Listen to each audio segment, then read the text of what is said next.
Welcome back. You're still watching Signature Morning on Signature TV. Now, in recent months, of course, Nigeria has witnessed a worrying, wave of insecurity, resurgence of terror and bandit attacks across several states. And many are asking the question, why are these attacks returning with such intensity, and who should take responsibility for this growing insecurity? Well, on the phone with us this morning, we have Professor Benjamin Okaba, who is the president, Ijaw National Congress, talking on the resurgent cases of terror and bandit attacks in Nigeria. Who do we blame? Good morning. Thank you for joining us. Good morning. Now, how can you tell us, how you see the current security situation in Nigeria? What is your interpretation of it? How do you see the whole situation? I will say Nigeria is under siege. The Africa's most populous nation and largest economy right now faces profound and multifaceted insecurity issues. In fact, the rise of insurgency and terrorism has evolved from isolated cases that we used to know to now widespread nationwide emergencies challenging not only the authority but the stability of this country.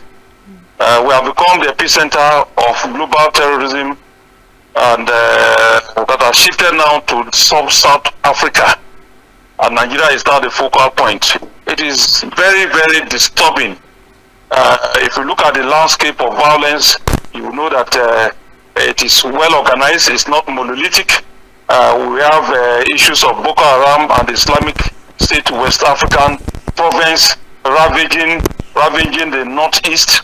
The Chibok girls issue of 2014, the adoption of Chibok girls and all that are traceable to them. We have armed bandits that are ravaging the northwest and north central regions. Their intention, like we know, the others are suicide bombers, and their intention is to seize power. But the armed bandits group that are ravaging the northwest and north central are motivated by economic gains, which is greed. They engage in mass kidnapping, rounds for ransom, cattle rustling, armed robbery. And then you also have militant groups in the Niger Delta. These ones are operating in the south, but to a large extent, with the introduction of the amnesty, there seems to be a slowdown, and again, the Ijaw National Congress going on with a non-violent paradigm has also doused the tension. So, if you talk about insurgency, it's more in the northeast, northwest, north central, and all of that. And what are the consequences of all of this? We have staggering loss of life. So many persons have died. In fact, the statistics show that about 2,226 persons alone were killed in 2025. 2025 alone. And there's mass displacement. There are humanitarian crises all over the place. There's expansion of geographical threats. In fact, with the recent pronouncement by the Trump's administration that they are going to intervene, or maybe giving Nigeria a special classification as a country of special concern, we thought there will be some kind of reduction, but it seems to be that there is now high increase. Is to tell you that these persons are not just faceless. These people have no conscience. They are ready to die for anything, and I believe it's an issue that we need to take very seriously. Thank you. Okay, Professor Benjamin. Now we are asking, who do we blame? To what extent should the federal government be held accountable for the current insecurity situation in Nigeria? Now, if we look at the causes, talking about why are they resilient and why there's widespread of these groups, I would say that it's fueled by a toxic combination of deep-seated national issues. Yes, national issues like governance failure and marginalization coming from the lighter issues of this of the Niger Delta, there are there are issues that are traceable to marginalization, exploitation. You take from the people and you give nothing. So there is that grievance. But for the other side, poor governance, because in these areas, education is almost unaccessible, infrastructural decadence. So you have on ground a ready army of impoverished people who are easily called. In fact, you can even imagine that we have serving military officers, police officers are even recruited by these bandits. Why are they being recruited? The poor will reward system. They are not taken care of. The bandits will say, come and join us. You are police officer, you are supposed to safeguard the government. But come and join us and fight this. Why? Military officers are poorly paid, police officers are poorly paid, poorly taken care of. So they find solace in the hands of bandits. So that is one major issue. Then again, the government has shown inability to combat these issues, the crisis. Government has shown, in fact, we now have what we call the economification of crisis. People, top military officers are accused, and nobody has come out to say no, that they are making benefit, so much benefit from this crisis. We are crisis matches within the political system. Now people have been called, named, and say you are sponsoring banditry. Banditry has become an economic venture for some politicians, and their names are known. And government's inability to deal with these persons is also a factor that is fueling it, because you know those who are involved. You know those who are involved. You know who have encouraged them. They have not been able to courageous enough to put a stop to it. So there's high level of government involvement. Rather than protecting the country, we have government officials, senior government officials in Abuja up there and some other states, encouraging them, making money out of it. In fact, well, if you look at the root causes of even this highest level of spread of banditry, it is traceable to a large extent, the need to bring in banditry for political reasons. They were used for political motives. Now that they are done with their political, how do you disband them? It's not possible. So you have to keep them on board. So those lucrative criminal intentions displayed by these persons is the cause of that. Then again, on the individuals, we have ideological extremists.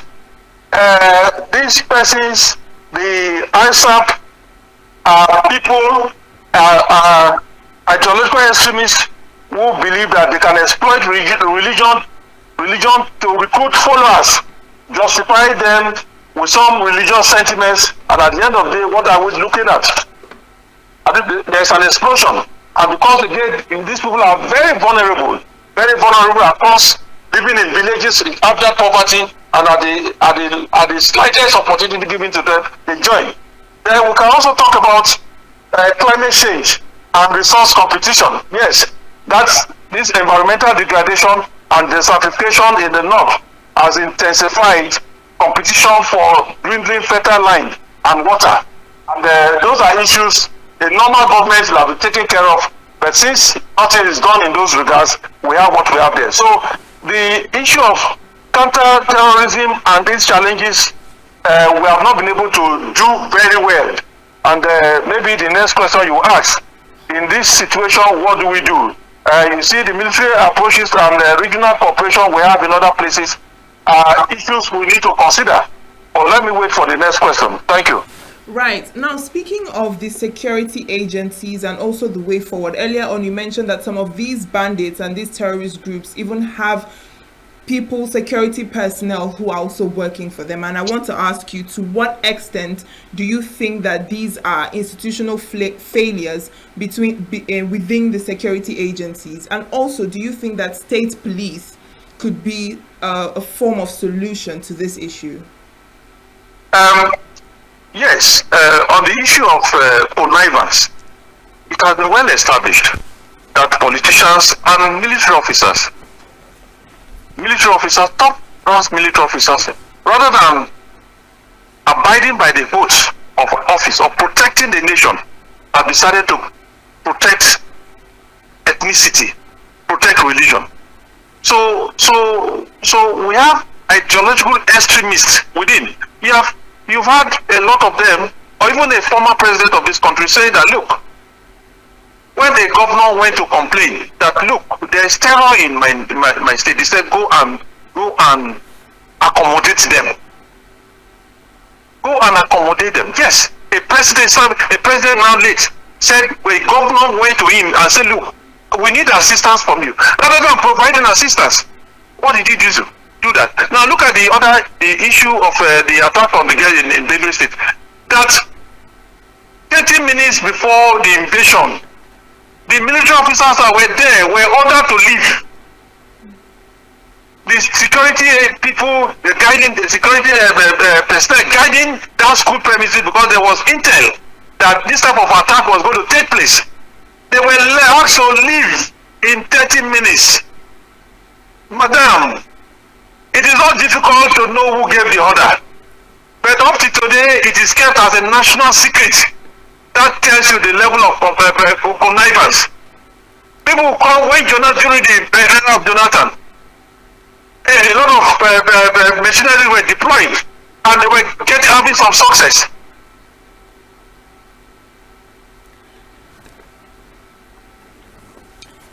Professor Kaba, are you still with us? Hello? Yes, we can hear you. We can hear you. Yes, they were having high level of success. But what happened? There was people started complaining, including the then chief of army staff, that please, that these guys are civilians. You are using this effort to destroy. In fact, it's an attack on the north. These are citizens.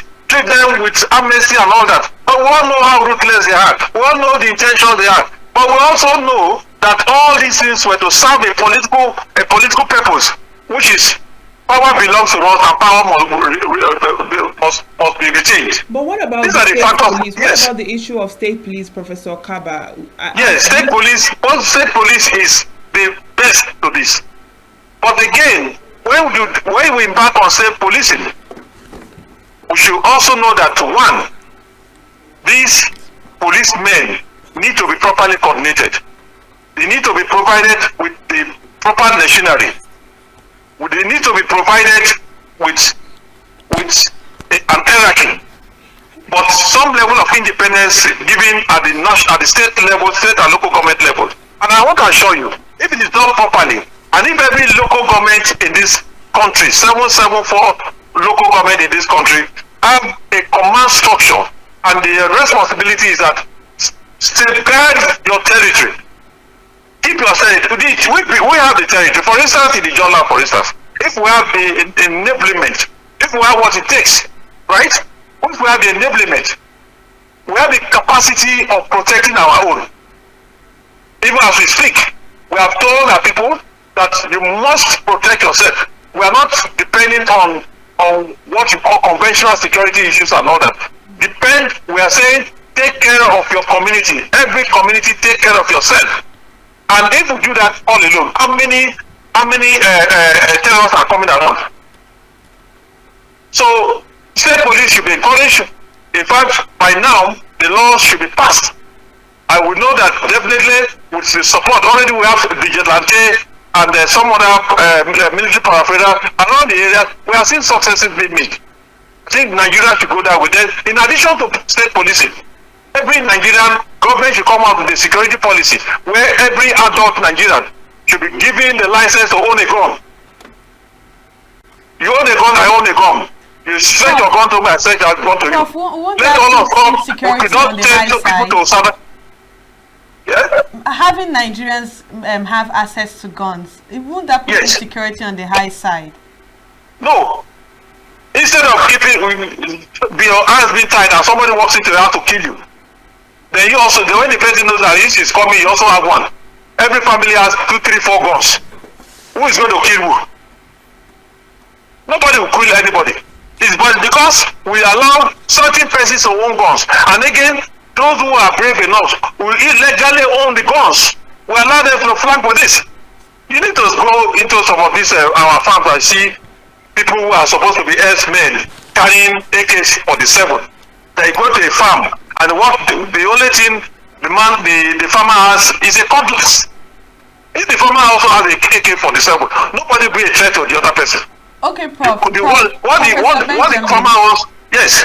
Professor Benjamin, let's look at how political interest, corruption, and mismanagement has also worsened Nigeria's fight against insecurity. Yes, political interest, like I mentioned earlier, a certain group of persons in this country felt the best way of taking over power is to militarize, is to weaponize the political system. They brought in people from all over the world to cause insecurity. And one former head of state made a statement about balloons and all that, right? That we all know that is, yes, we had issues of Boko Haram some years ago. But if you talk about the insurgents, the eye surge, it is from where those body language and statements started going on that, and at the end of the day, actually came in, like I said. So political interest is seriously one about it. And people felt that the only way of dethrowing Jonathan is to cause serious security crisis, and they succeeded. So yes, security in terms of corruption, yes. If military officers are given certain amount of money to buy weapons, and you don't buy them, and you divert those monies into private pockets, that is corruption. Connivance happens where you know where to go, and you are not doing it. For instance, giving information. All these ambushes of top-class military officers happen because of high-level connivance, security breaches, information leakage. How can a general going out to a troop and be intercepted if there's no inside house monkey hands coming out? It's not possible. And they have gotten this with ease. And the worst part of it is that the present administration still don't have the courage to mention and all those people accountable. People who have done the worst crime. There's no crime that is as bad as subjecting your own country to insecurity. You are eating it. You are a leader, and rather than bringing sector, livelihood, improving livelihood, you are killing your own citizens. You are holding an office in this country. What crime is worse than that? What crime is worse than that? You are a military officer, a general in the army. You are supposed to you are providing routes, information for your fellow military officers to be killed. What is worse than that? And a government in place cannot deal with those persons. Right, Professor Kaba, now looking at this from an Ijaw national perspective, looking at the rising attacks and the wave of insecurity, how does this shape your concerns about security stability in the Niger Delta? Well, it is a concern to us, but again, it is not something we want to whip about. We are not crying about it. We are ready to face it. We have faced exploitation, we have faced marginalization, and if they think that the next thing to do is to send insurgents to us, we are going to handle it. It depends on how resolute we are, and that campaign has gone on. It's already ongoing. Niger Deltans, take care of yourself. It's a campaign. We are not going to lament on it, because lamentation will not give us any result. It's to call on every Niger Deltan to stand up to the occasion. All our militants, stand up to the occasion. This is the time to show, because of course, if we're fighting for freedom, we're fighting for liberation, economic emancipation, and people want to sniff us out of existence, we must stand to the occasion. That is the message. We are not going to cry about it. We are not going to cry about it. We have to stand up and defend ourselves. That is the message we are sending out across. Thank you. All right, Prof. Thank you so much for joining us this morning. We really hope that this problem of insurgency is being reversed in no time. Yes. Yes, very well. All right, our Thank you. conversation this morning was the resurgence case of terror and bandit attacks in Nigeria. And the question is, who do we blame? Of course, our guest, Professor Benjamin Okaba, joined us this morning. He is the president, Ijaw National Congress. Thank you once again for joining us. Thank you very much. God bless you. All Thank right. you. All right, then. Thank you. We'll go on a short Thank you. break and we will be back. Okay. Thank you.